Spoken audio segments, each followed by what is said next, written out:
Hey guys, welcome to our channel. இன்றைக்கி நம்ம பார்க்க போகிற ரெசிபி சுவையான பரோட்டா மற்றும் சால்னா. வாங்க எப்படி செய்யலான்னு பார்க்கலாம்.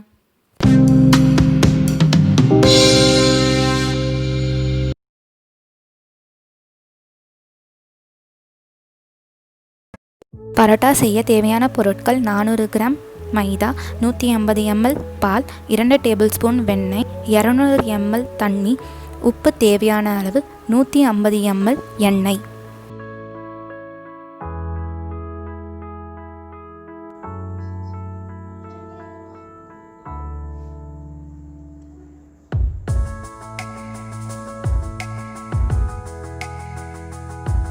மைதா மாவை கலக்க வசதியாக இருக்க பாத்திரத்தில் போட்டுட்டு தேவையான அளவு உப்பு போடணும். அதை நல்லா கலக்கி விடணும். பின்பு அதில் 2 டேபிள் ஸ்பூன் வெண்ணெய் சேர்த்துட்டு அதையும் நல்லா கலக்கி விடணும். வெண்ணெய் மாவுடன் கலந்ததும் 150 ml பாலை கொஞ்சம் கொஞ்சமாக சேர்த்து மாவை நல்லா பிசையணும். 200 ml தண்ணியை மாவில் போட்டுட்டு சப்பாத்தி மாவு பதத்தை விட கொஞ்சம் சாஃப்டாக பிசையணும். மாவு சாஃப்டாக மாறுற வரைக்கும் ஒரு 5 நிமிஷத்துக்கு மாவை பிசையணும். அதில் 30 ml எண்ணெயை ஊற்றிட்டு அதையும் நல்லா மாவோடு பிசையணும்.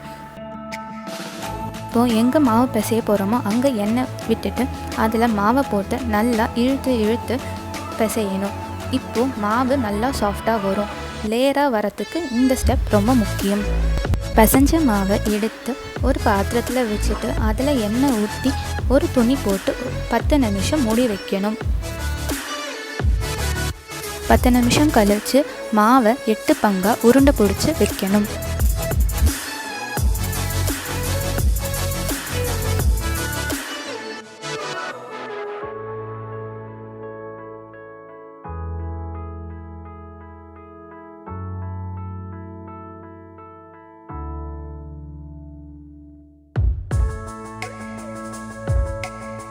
கொஞ்சம் மாவை எடுத்து பூரிக்கட்டையில் வச்சுட்டு எவ்வளோ மெலிசாக திரட்ட முடியுமோ திரட்டி அதை கை விசிறி மாறி மடிச்சுட்டு உருட்டி வைக்கணும்.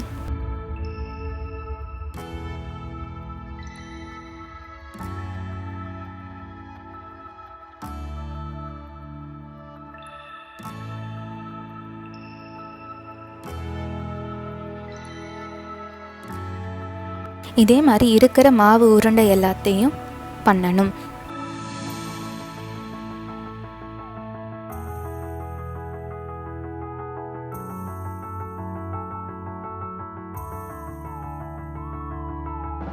ஒரு தவாவை வச்சுட்டு அதில் நம்ம போட்டு வச்ச பரோட்டாவை எடுத்து அதில் போட்டு ஒரு பக்கம் லைட்டாக வெந்ததும் திருப்பி விடணும்.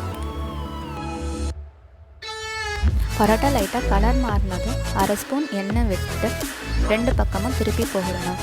பொன்னிறமாக மாறிடுச்சுன்னா பரோட்டா வெந்துடுச்சு.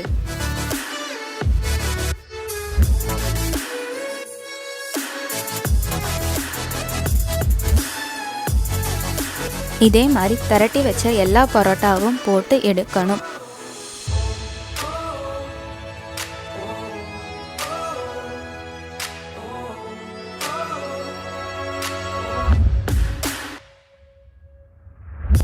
சூடான மிருதுவான பரோட்டா தயார்.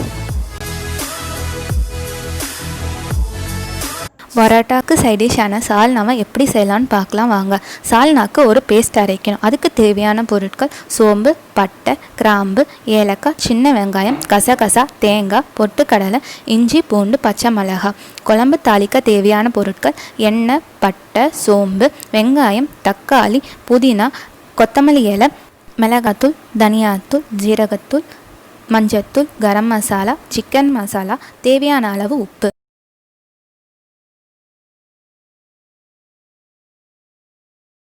அடிகனமான பாத்திரத்தை வச்சுட்டு 2 ஸ்பூன் எண்ணெய் விடணும். எண்ணெய் காஞ்சதும் சோம்பு அதில் போடணும்.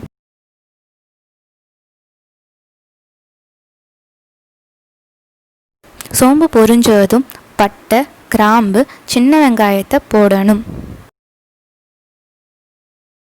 வெங்காயம் பொன்னிறமாக மாறுற வரைக்கும் வதக்கணும். கிராம்பு போட்டுக்கலாம்.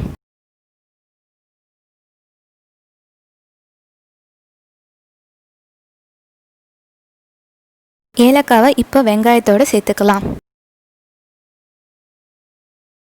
வெங்காயம் பொன்னிறமாக மாறினதும் கசகசாவை சேர்த்துக்கலாம். இப்போது தேங்காய் பொட்டுக்கடலையை சேர்த்துட்டு பச்சை வாசனை போகிற வரைக்கும் வதக்கணும்.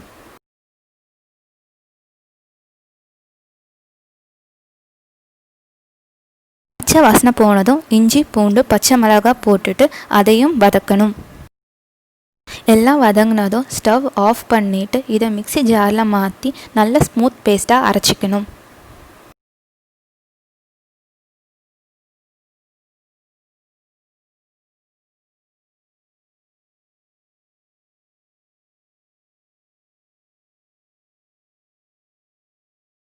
அதே பாத்திரத்தில் 4 டேபிள் ஸ்பூன் எண்ணெய் விட்டு மிச்சம் இருக்க சோம்பையும் பட்டையும் சேர்க்கணும். சோம்பு பொரிஞ்சதும் கருவேப்பிலையை சேர்க்கணும். பின்பு நீளமாக வெட்டி வச்ச வெங்காயத்தை சேர்க்கணும். வெங்காயம் பொன்னிறமாக வரும் வரைக்கும் வதக்கணும். குழம்புக்கு தேவையான உப்பை இப்போ சேர்த்துக்கிறோம்.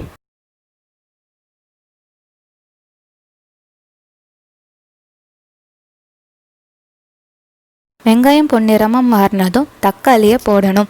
தக்காளி நல்லா குழைய வதக்கணும்.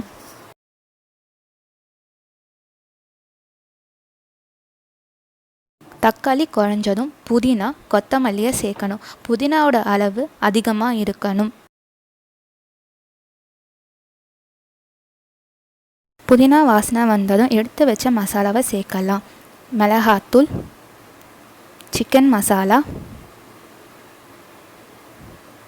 தனியாத்தூள், கரம் மசாலா, ஜீரகத்தூள், மஞ்சத்தூள். மசாலா தூளெல்லாம் சேர்த்ததும் அரைச்சி வச்ச விழுதை இதில் போட்டு நல்லா கலக்கணும். ஃபஸ்ட்டே உப்பு போட்டதுனால இப்போ உப்பு பார்த்துட்டு தேவையான அளவு தண்ணியை ஊற்றி கொதிக்க விடணும்.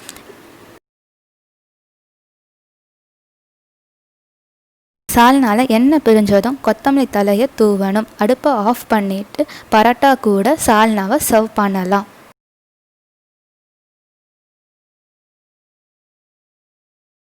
சூடான சுவையான பரோட்டா மற்றும் சால்னா ரெடி.